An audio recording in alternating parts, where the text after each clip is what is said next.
welcome back to the Opulent Life. This is Ozzy here again, and we are reviewing another Tissot this time.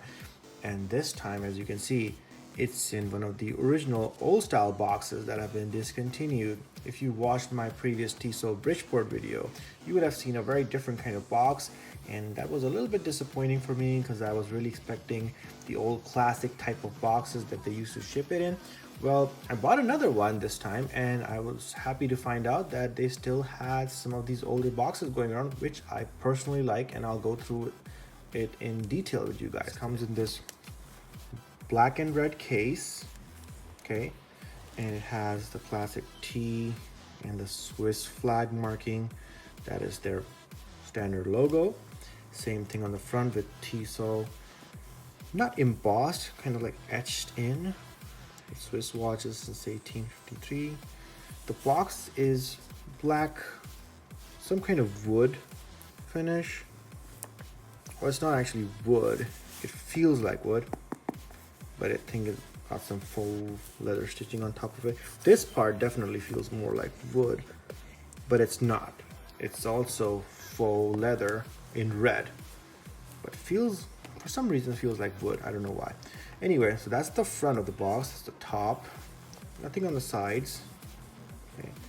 The bottom, you can see a little bit of that booklet in here. Then it says the CE marking applicable to quartz watches only. Box made in China. This watch that I have here is not a quartz, and I'll show you which one it is in a second. But at the back side, if you look, there's these slots, or should I say faux slots. The first three are faux slots. There's nothing in there. But in the last one, there's two booklets, if you see. And one is the story for Watch Company by Tissot. The other is, I think, a catalog. And I'll show that to you guys in a second. So that's, you basically kind of like push them out a little, and there they come out. There you go. Let's see what's in here. So we have two sets of booklets. First one is their catalog, and have all these pages in there, full color, tells you about Tissot being innovators of tradition, some of their Tissot ambassador, any of these. Then you have the T Race with the Chrono MotoGP. Then you have their PRS 516 line, very famous, very popular. Their sports line, these are all their sports line, V8, the PRC 200 side here. The next booklet just talks about the history, I think, of Tissot, and this, I'm familiar with it actually before. I've seen it in other watches, so I kind of know what it is. Kind of like a small novel read. Anyway, it's a good edition. I like the fact that they put the story booklet in there.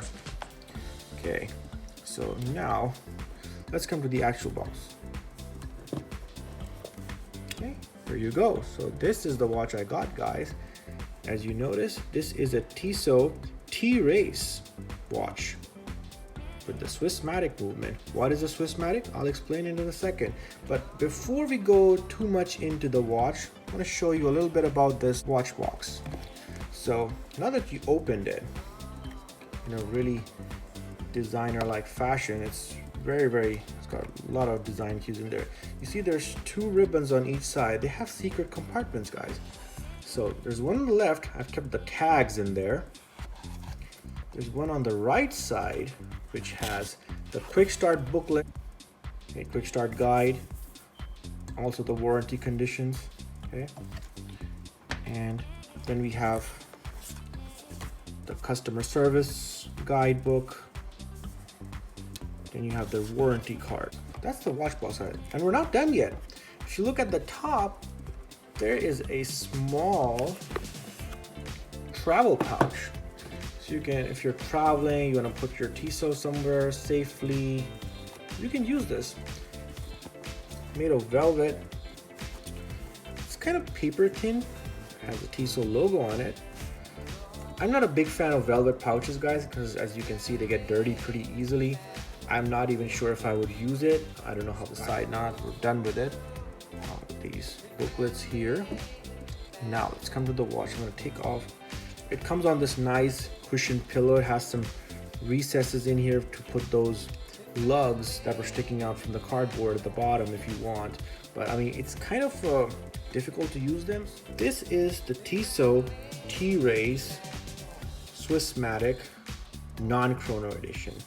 It's part of their MotoGP lineage of watches, and it is automatic, so as soon as I shake it a little bit, it starts working. There you go. So as you can see, I already mentioned this full stainless steel case, and it has a brushed finish on the bezel, fixed steel bezel, non-rotating, as you can see. Now, if you look at the case on the sides, there's some black matte type finishing, giving it kind of like a carbon look. Very nice. And even though it's brushed on the top and the fronts, you can see the bezel sides are actually polished all across over here from top to bottom. Same thing for the back. We'll come to the case back in a second. It also has a brush finish, polished on the side. Polish looks on the side over here also. And if you look at the bezel closely, you'll see, what is this on the side here? It says Tissot, but it's kind of like a raised piece of metal. Well, this is not just any raised piece of metal. They are trying to resemble the brake disc caliper of a motorcycle, or even a high performance car actually, which is kind of a very cool, so very cool look. I think they really played in well with the design element. This could be a perfect example of a tire on a motorcycle, and having this as a brake disc, you know, brake disc caliper. Very nice. It has two exposed screws as well, kind of giving it a more, you know, authentic look.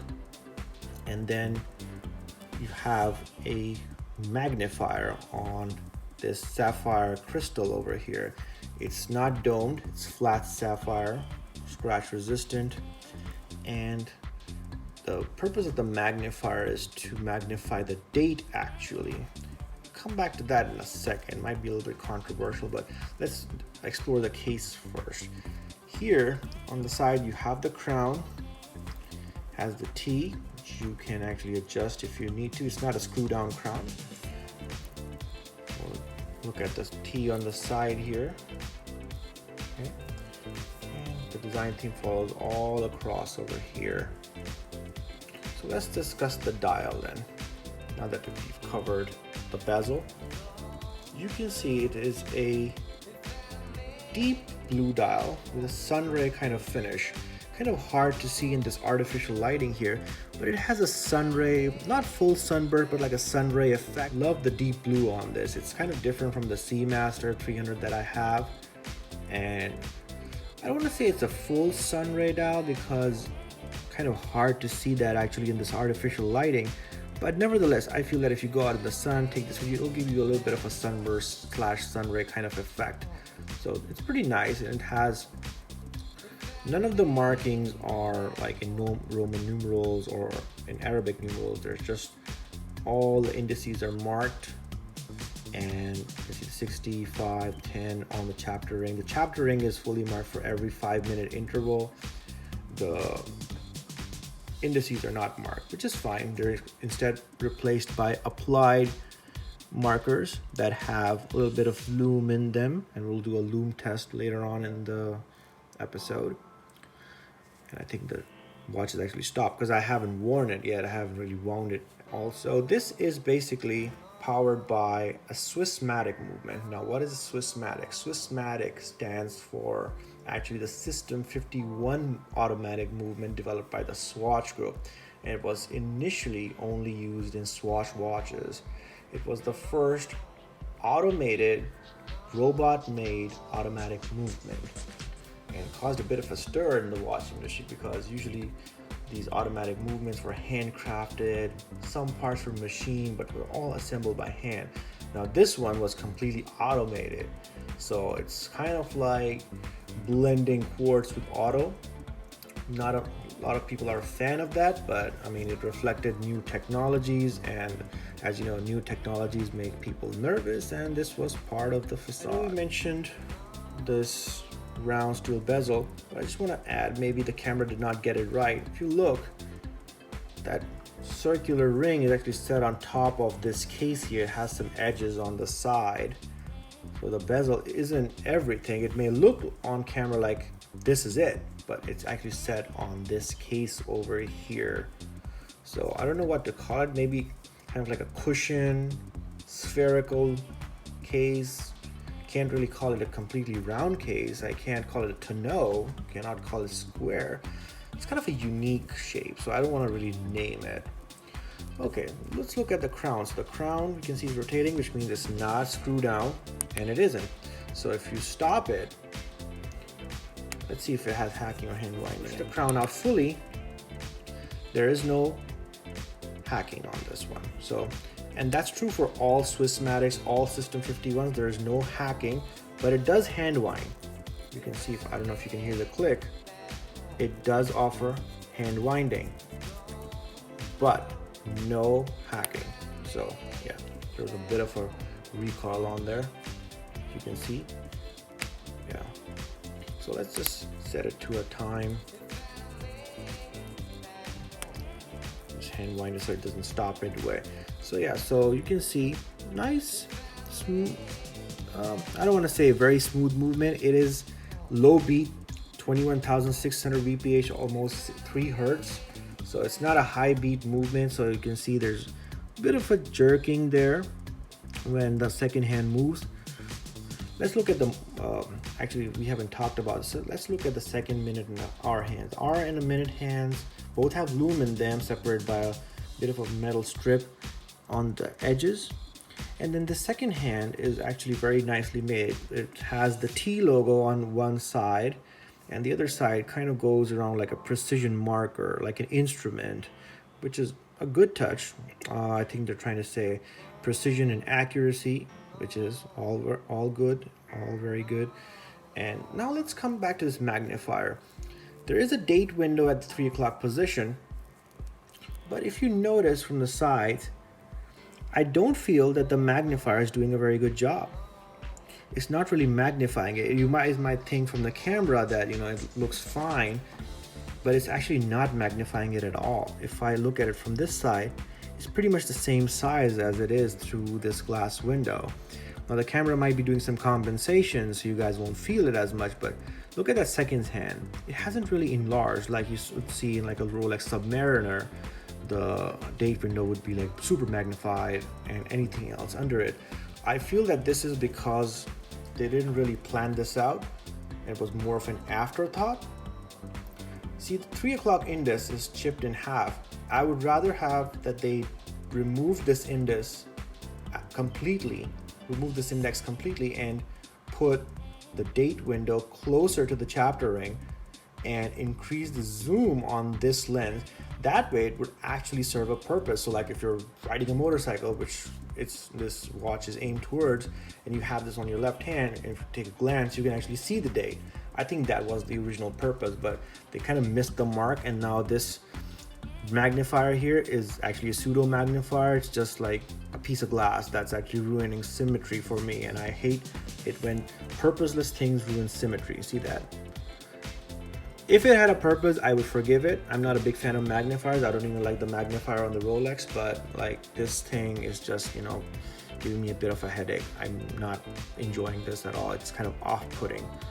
But nevertheless, let's come to the other elements.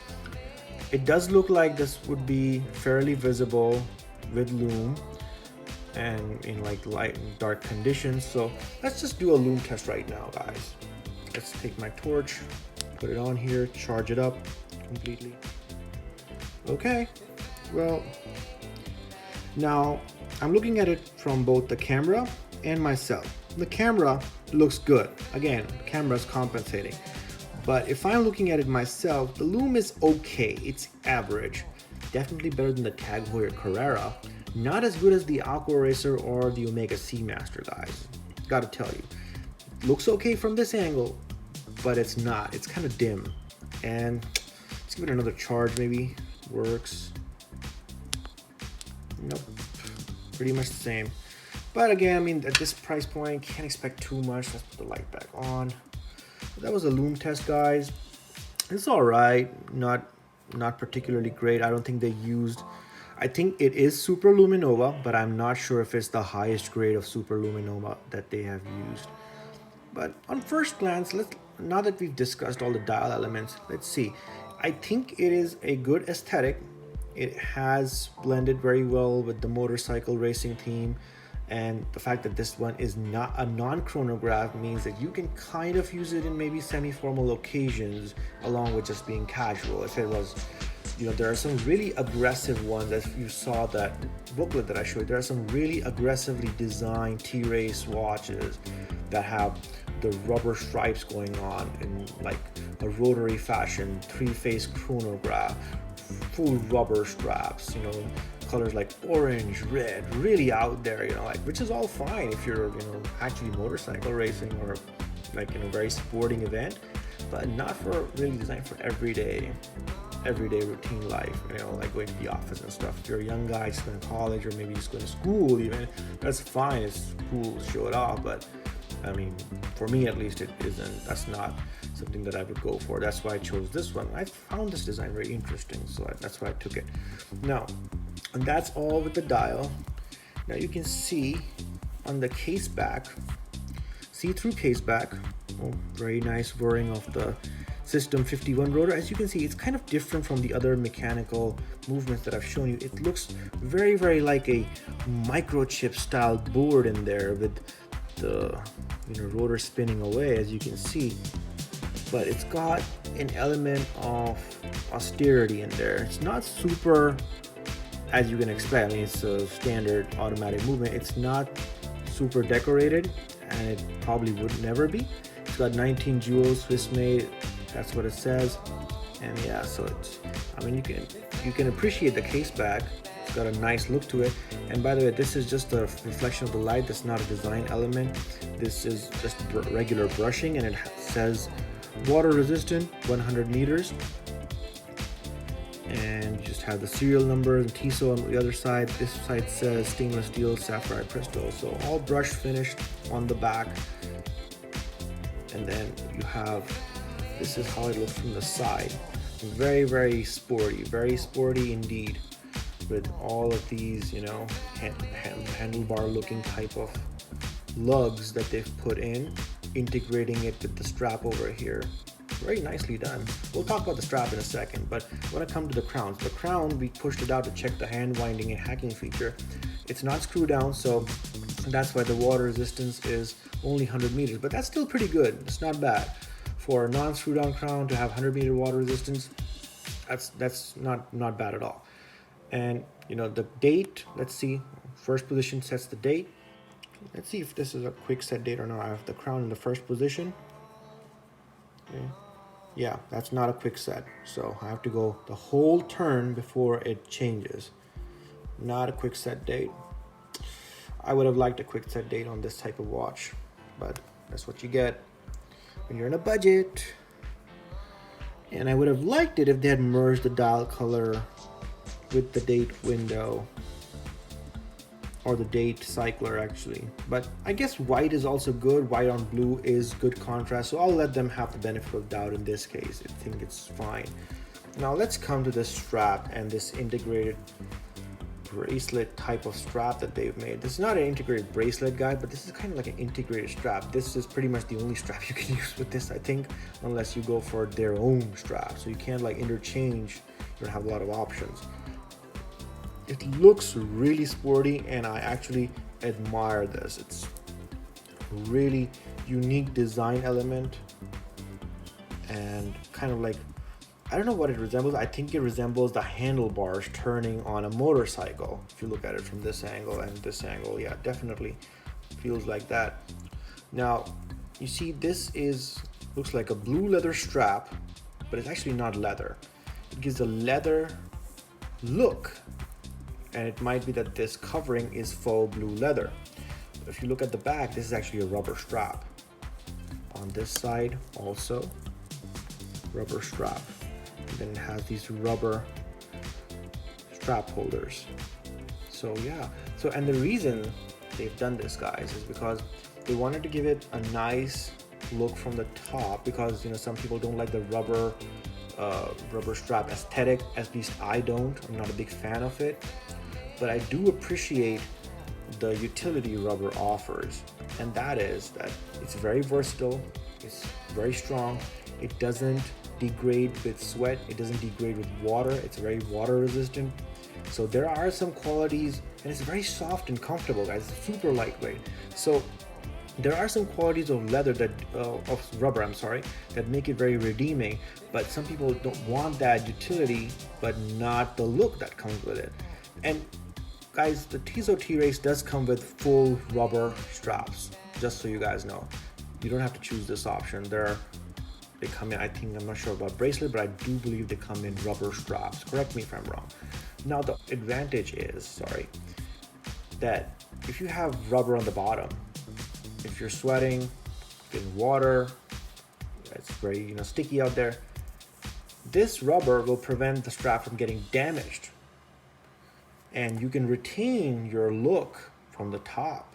So if this was real leather and you were sweating like crazy on a June afternoon and I don't know, 100-degree weather, riding your motorcycle, this strap will be just fine because the sweat on the underside is going to get absorbed by the rubber, and your strap will not look like it's damaged or worn out. If this was a real leather strap, over time with water and with sweat, this would get damaged. But this is a very ingenious idea that they've implemented to maintain the look on the top, and on the underside, you have all the utilitarian rubber strap thing going on. So let's see what it says. It actually says some serial numbers here. I believe they're just telling you the serial number of the watch that this strap goes with, and maybe the grade of the rubber, which I'm not familiar with.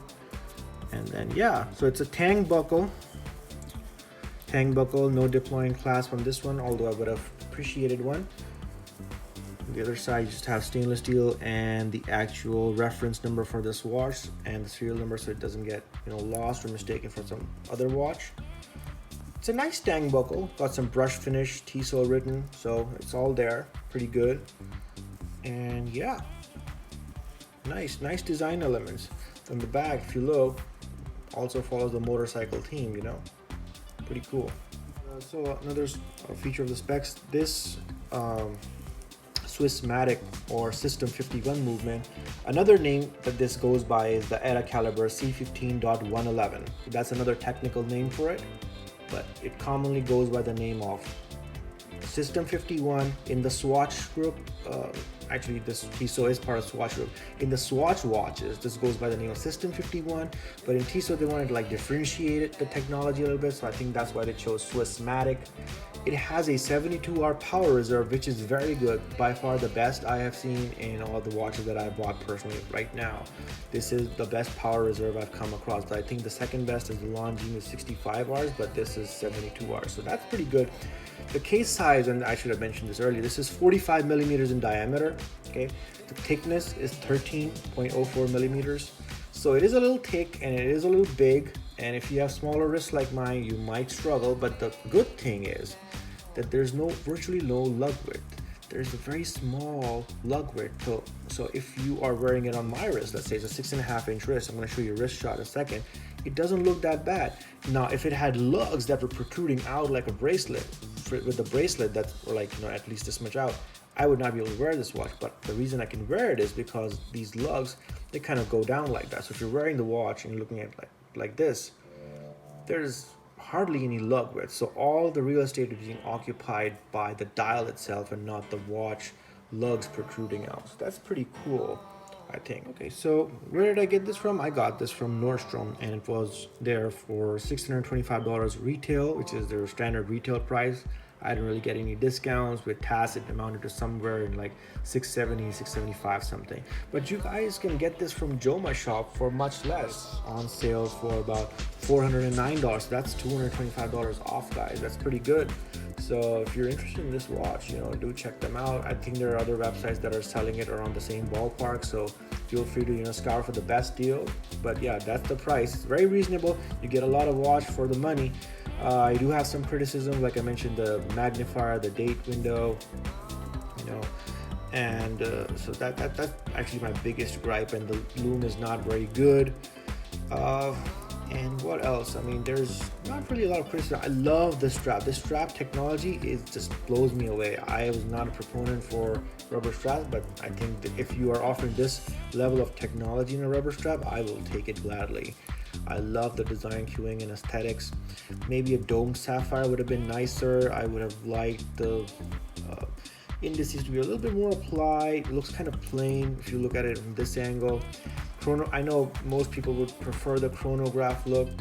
Okay, so here's a wrist shot of this 45mm watch on my 6.5-inch wrist.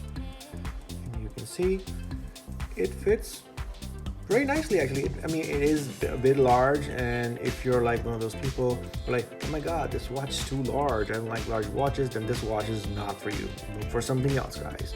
But if you're like me, I mean, I'm okay with a little bit of oversized, not too much. But I think this is like really pushing it, and the reason why I'm even able to wear it is because of the difference in lugs that I told you guys. If it had lugs that are protruding out, I would not be able to wear it. But it's occupying like every inch of real estate on my wrist, and it looks pretty nice actually. I mean, it's kind of cool. I almost want to say that, you know, with the blue dial and this cushion type finish, it is trying to give you a little bit of the Nautilus and a little bit of the AP blue dial royal oak, but I know this can cause some controversy, so guys, don't hold me against it. It is just trying to be there, but it's not. It is not a Nautilus. It is not an AP royal oak. I'll say that, but it's trying to give that look. I will say that. So that's just my opinion, guys. Don't go crazy on me. And you can see from the sides, it actually looks impressive. I actually have a blue leather jacket, and so, I mean, this would go perfectly with that. And let's say if you were, you know, riding a motorcycle, I mean, you can see the time, but again, see, if you were at that angle, this piece of glass is just a piece of glass that's protruding. It's not, I can't tell the date. And if you're driving fast on a motorcycle, who wants to look at the date? Nobody cares. You know, that's just something I don't understand the reasoning behind it. So as you can see, I'm just really annoyed by that. If they were to remove that, this would be so much more better of a watch. But again, you know, every different strokes for different folks. So that was my review of the Tissot T Race Swissmatic men's blue dial watch with the blue rubber and leather strap, you know, or you can say rubber back leather strap.